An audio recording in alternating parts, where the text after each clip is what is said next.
नमस्कार दोस्तों, आज हम introduction to book keeping and accounting की भाग 2 में अपने बही खाते की प्रचलित विभिन्न प्रणालियों के बारे में चर्चा करेंगे। बही खाते की जो विभिन्न प्रचलित प्रणालियां हैं, मुख्य रूप से हम 4 प्रणालियों को यहाँ पर लेंगे। पहली प्रणाली, फर्स्ट सिस्टम जो है भारतीय बही खाता प्रणाली, Indian system of book keeping. दूसरी प्रणाली रोकड़ प्रणाली, कैश सिस्टम। थर्ड, दोहरा लेखा प्रणाली, डबल एंट्री सिस्टम। और फोर्थ है इकहरा या अपूर्ण लेखा प्रणाली, सिंगल एंट्री सिस्टम या इनकम्प्लीट रिकॉर्ड सिस्टम। लेखा पुस्तकों में व्यापारिक सौदों को लिखने की अनेक प्रणालियां प्रयोग में लाई जाती हैं, लेकिन आज जो हम चर्चा कर रहे हैं वो केवल इन 4 प्रणालियों की या ये 4 सिस्टम की हम यहाँ पर चर्चा करेंगे। तो फर्स्ट जो सिस्टम है, Indian system of book keeping. ये सिस्टम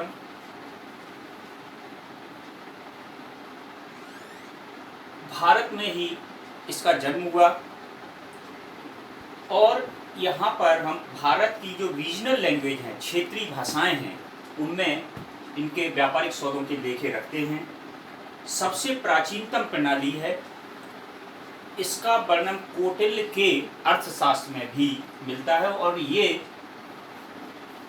दोहरा लेखा प्रणाली यानी डबल एंट्री सिस्टम के समान ही पूर्ण वैज्ञानिक प्रणाली है।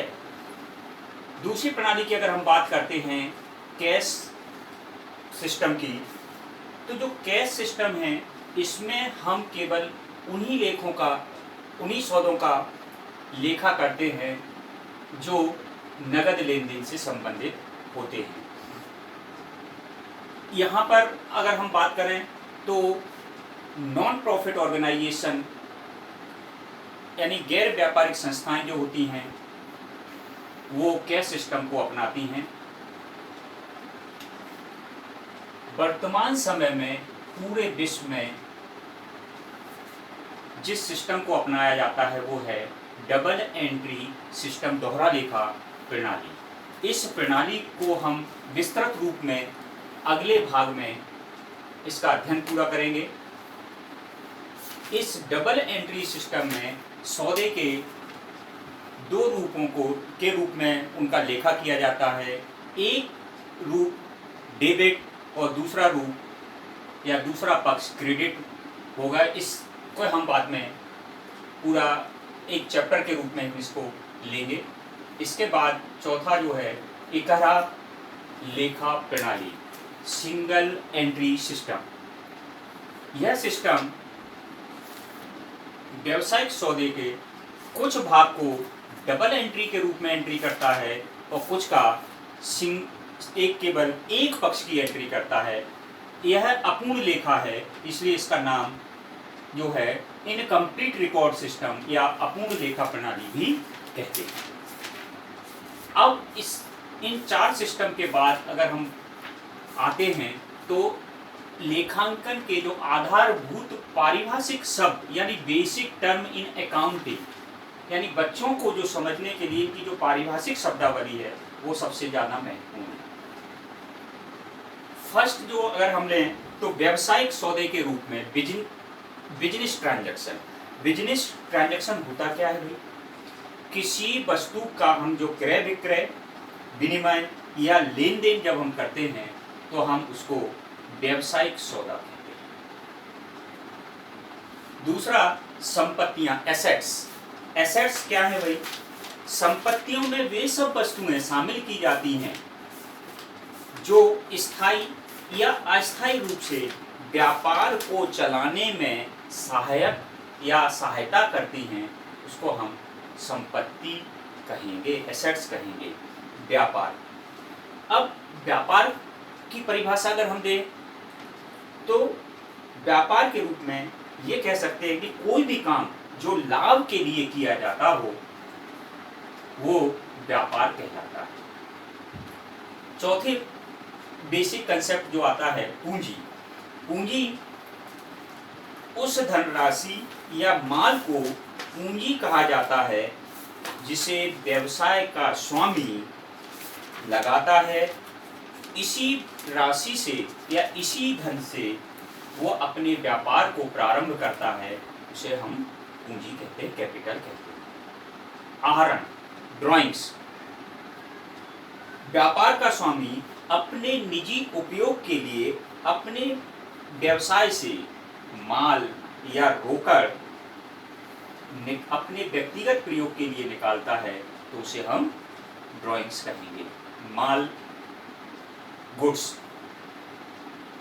गुड्स क्या है? जिस एक व्यापारी जिस वस्तु का व्यापार करता है वह वस्तु उस व्यापारी के लिए माल कहलाती है। जैसे मान लीजिए एक उदाहरण के द्वारा अगर हम समझें, मोहन का फर्नीचर का व्यवसाय है, तो जो फर्नीचर है वो फर्नीचर उसके लिए गुड्स कहते हैं। अशुद्ध ऋण। अशुद्ध ऋण जब एक व्यापारी अपने माल को उधार बेचता है और उस उधार राशि को वह वसूल नहीं कर पाता, या जब उधार दिए हुए धन में से कोई राशि वह वसूल नहीं कर पाता, तो जो राशि वसूल नहीं हो पाती या रियलाइज नहीं कर पाता, तो उसको हम उस राशि को हम बैड डेब्ट्स कहते हैं। अगला 8वां नंबर है प्रमाणक, वाउचर। वाउचर जो भी हम व्यावसायिक सौदे करते हैं, क्रय विक्रय करते हैं, लेन देन करते हैं, उनका यदि लिखित रूप में यानी उनको प्रमाणित करने के लिए कि हमने ये सौदा किया, उसको लिखित रूप में प्रमाण के रूप में जो बिल बनाया जाता है या जो डॉक्यूमेंट तैयार किया जाता है वो प्रमाणक कहलाता है। क्रय। क्रय क्या है? भाई परचेज। जब हम कोई माल बेचने के लिए खरीदते हैं, हम जिस वस्तु का व्यापार कर रहे हैं उस वस्तु को हम जब खरीदेंगे तो हम उसको क्या कहेंगे? क्रय कहेंगे। क्रय वापसी, जो हमने माल बेचने के लिए परचेज किया था, उस गुड्स को हम वापस अगर हम करते हैं, वो नमूने उसके कई कारण हो सकते हैं, जैसे नमूने के अनुसार ना होना या डिफेक्टिव होना, तो वो माल वापस किया जाता है, तो उसको हम बोलते हैं परचेज रिटर्न। विक्रय, जो माल हम व्यापारी ने जो परचेज किया, उस वस्तु का जिसका हम व्यापार कर रहे हैं, हमने अपने किसी ग्राहकों को बेचा, हम उसको क्या कहेंगे? विक्रय कहेंगे। विक्रय वापसी क्या होगा भाई? जो माल हमने अपने ग्राहकों को बेचा और ग्राहकों ने उस माल को जब वापस किया, तो हम उसको कहेंगे सेल्स रिटर्न। इसके बाद आता है देनदार, डेटर्स। डेटर्स की परिभाषा बहुत महत्वपूर्ण है, डेटर्स की, क्रेडिटर्स की। तो डेटर्स होते कौन हैं? देनदार। देनदार जो है, जिन व्यक्तियों को हमने उधार माल बेचा और उस उधार माल के पैसे की वसूली हमें करना है, जिन व्यक्तियों से हमें पैसा लेना है, वो हमारे कौन कहलाएंगे? डेटर्स। यानी जिन व्यक्तियों को, जिन ग्राहकों को हम उधार माल बेचते हैं, उनसे जो पैसा हमें वसूल करना है, वो कहलाते हैं हमारे वो ग्राहक या वो व्यक्ति, वो संस्था डेटर्स कहते हैं। क्रेडिटर्स, लेनदार,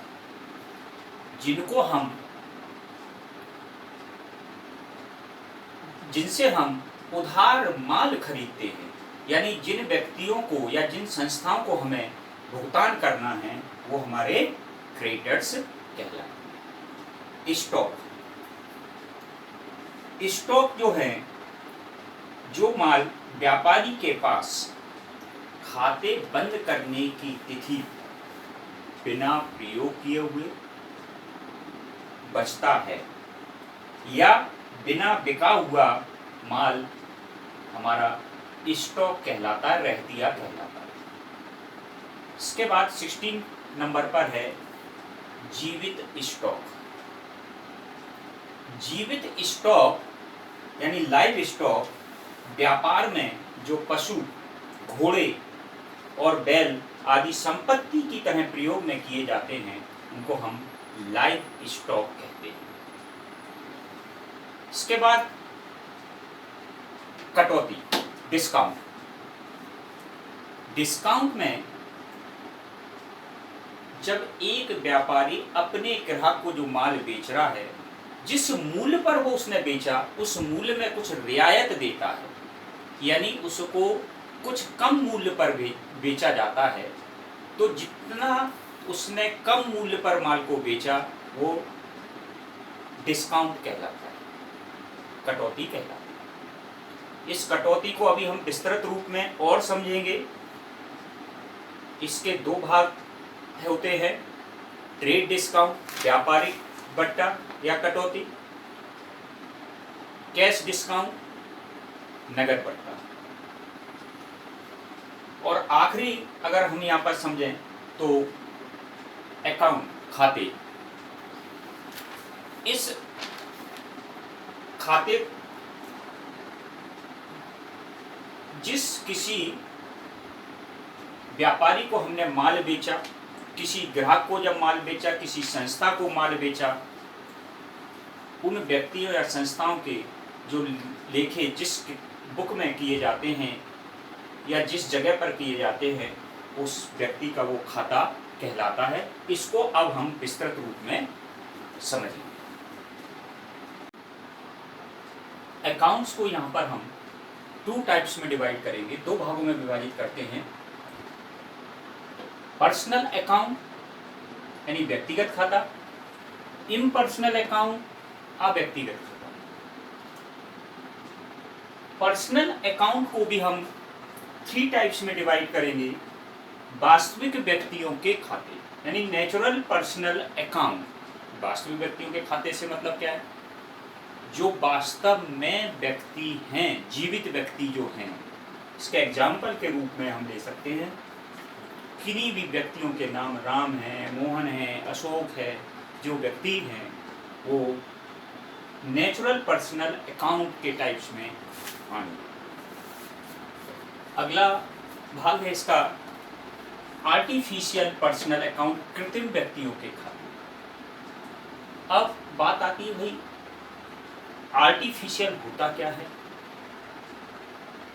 आर्टिफिशियल का अगर हम मीनिंग जानें तो सामान्य रूप में हम कहते हैं कि नकली, नकली नहीं, बनावटी।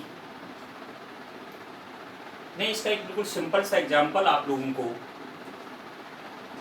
दूं तो जैसे एक ज्वेलरी, गोल्ड की ज्वेलरी होती है और दूसरी बेंटेक्स की ज्वेलरी होती है, वो लगती सोने जैसी है तो हम उसको आर्टिफिशियल ज्वेलरी बोलते हैं। इसी तरीके से वो वास्तव में व्यक्ति जीवित व्यक्ति नहीं है, लेकिन हम इस अकाउंटिंग सिस्टम में उनको एक जीवित व्यक्ति की तरह ही मान कर चलते हैं। उनको ऐसे जैसे कि ये जीवित व्यक्ति है, उनको ऐसे ट्रीट करते हैं।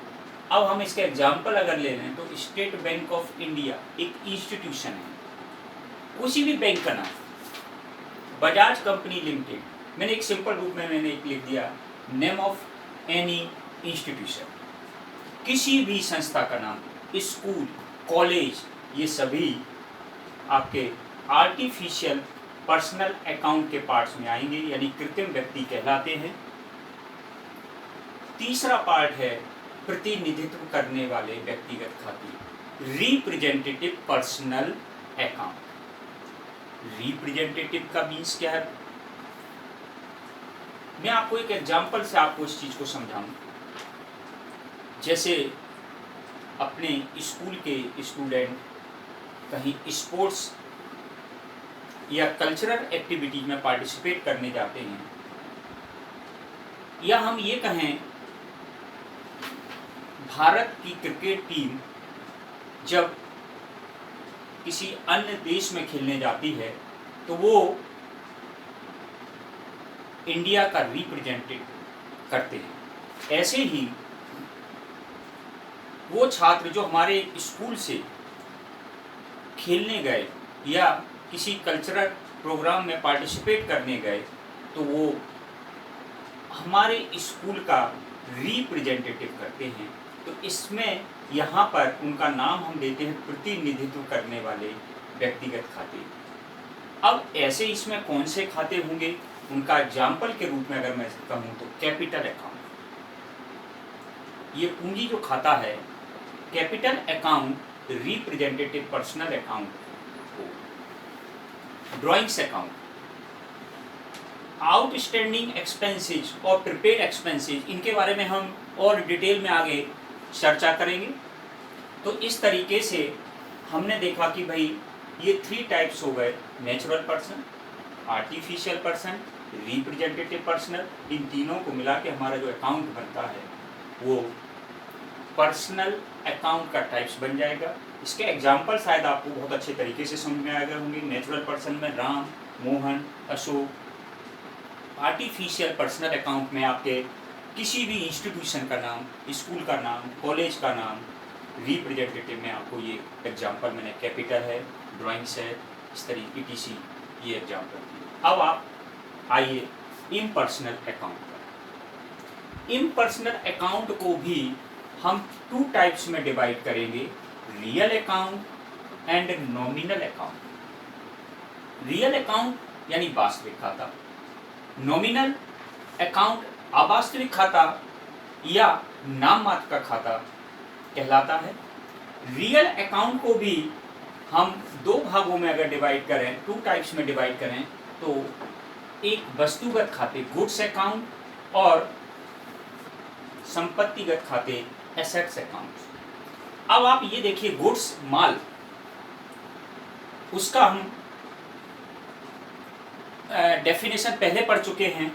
माल यानी जिस वस्तु का हम व्यापार करते हैं वो हमारा गुड्स कहलाएगा। इसके एग्जाम्पल के रूप में आप देखिए, परचेज है, स्टॉक है, सेल्स है, purchase return and sales return. यानी माल से संबंधित जितने भी खाते होंगे वो सभी गुड्स अकाउंट में आएंगे। संपत्तिगत खाता यानी एसेट्स अकाउंट। एसेट्स अकाउंट क्या होते हैं, संपत्ति होती क्या है, हमने इसकी भी डेफिनेशन अभी पढ़ी। जिस वस्तु या माल का हम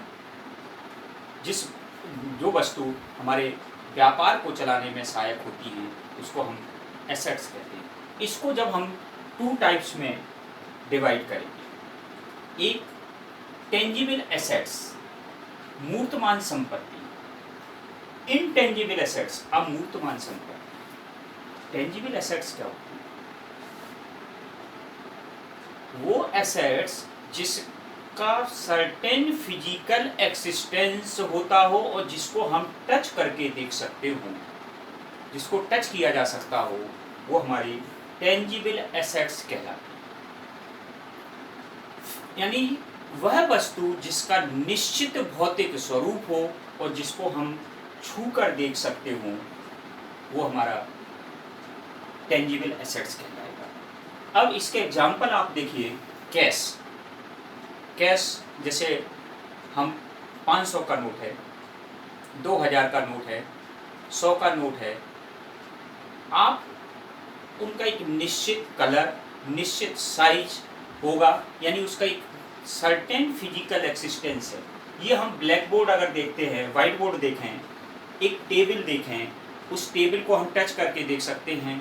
टेबल में 4 टांगें होंगी, ऊपर टॉप होगा, यानी उसका एक सर्टेन फिजिकल एक्सिस्टेंस है। ये मार्कर को हम देखते हैं, इसका एक निश्चित साइज, गोलाई लिए हुए, यानी इसका एक फिजिकल एक्सिस्टेंस है जिसको हम टच करके देख सकते हैं, ये हमारे टेंजिबल एसेट्स कहलाएंगे। तो इसके एग्जाम्पल के रूप में आप देखिए, गैस है, फर्नीचर है, प्लांट एंड मशीनरी है, बिल्डिंग है, और भी कई एग्जाम्पल इसके हो सकते हैं।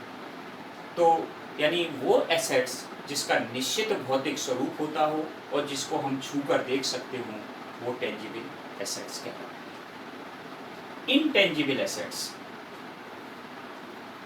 अमूर्तमान संपत्ति, वो संपत्ति जिसको केवल हम फील कर सकते हो, महसूस किया जा सकता हो, और जिसको टच ना कर सकते हो, वो आपके इनटेंजिबल एसेट्स होंगी। अब यहाँ पर व्यापार में ऐसी कौन सी संपत्ति है जिसको आप टच नहीं कर सकते? तो देखिए, आप उसका एग्जाम्पल देखें, उसमें है गुडविल, ख्याति। ख्याति है क्या? अगर हम सामान्य शब्दों में समझें तो good name of A business, व्यापार का जो अच्छा नाम है वो हमारी क्या है? गुडविल। यानी हम केवल फील करते हैं, महसूस कर सकते हैं, उसको छू कर देख नहीं सकते, उसका कोई फिजिकल एक्सिस्टेंस नहीं होता। इसी तरीके से ट्रेडमार्क, पेटेंट, कॉपीराइट, ट्रेडमार्क है, पेटेंट है। बच्चे जो हैं 10th क्लास में सोशल साइंस में इस चीज़ को पढ़ के आए हैं, ट्रेडमार्क, हॉलमार्क, ये सब चीज़ें, तो वो बहुत अच्छे तरीके से इस चीज़ को समझते हैं। यानी उनका कोई फिजिकल एक्सिस्टेंस नहीं होता और ना उनको कोई छू कर देख सकता। तो ऐसी एसेट्स हमारी इनटेंजिबल एसेट्स कहलाती हैं। यानी ये रियल अकाउंट जो है उस पर हमने 2 टाइप्स किए, goods account and assets account. उस एसेट्स अकाउंट्स को भी हमने फिर 2 टाइप्स में डिवाइड किया, tangible assets and intangible assets, और उनके एग्जाम्पल हमने देखे। इसके बाद आप आइए नॉमिनल अकाउंट। इस नॉमिनल अकाउंट को भी हम 2 टाइप्स में डिवाइड करते हैं, व्यय या हानि संबंधी खाते, एक्सपेंसेस या लॉसेस से रिलेटेड जो अकाउंट्स हैं, इनकम या प्रॉफिट, आय या लाभ से संबंधित जो अकाउंट्स हैं, वो हमारे सभी नॉमिनल अकाउंट। हम एक व्यापार को जब चलाते हैं तो उस व्यापार को चलाने के लिए हम कुछ एक्सपेंसेस करते हैं, उसमें हमें हानियाँ होती हैं, कुछ इनकम है, कुछ प्रॉफिट हैं, वो सभी खाते हमारे नॉमिनल अकाउंट में आएंगे। जैसे व्यापार को चलाने के लिए हमें उस दुकान का किराया देना, बिजली का बिल देना, टेलीफोन का बिल देना, डिस्काउंट देना या इंटरेस्ट देना, इंटरेस्ट रिसीव्ड होना, ये सब आय या व्यय जो भी व्यापार के होते हैं वो सभी नॉमिनल अकाउंट में आएंगे। यानी इस तरीके से हमने आज अकाउंट्स के जितने भी टाइप्स हैं उनकी बहुत विस्तृत जो है अध्ययन किया। उनको हमने केवल 2 टाइप्स में डिवाइड किया था, लेकिन 2 टाइप्स को भी फिर हमने अलग अलग प्रकारों में विभाजित कर दिया।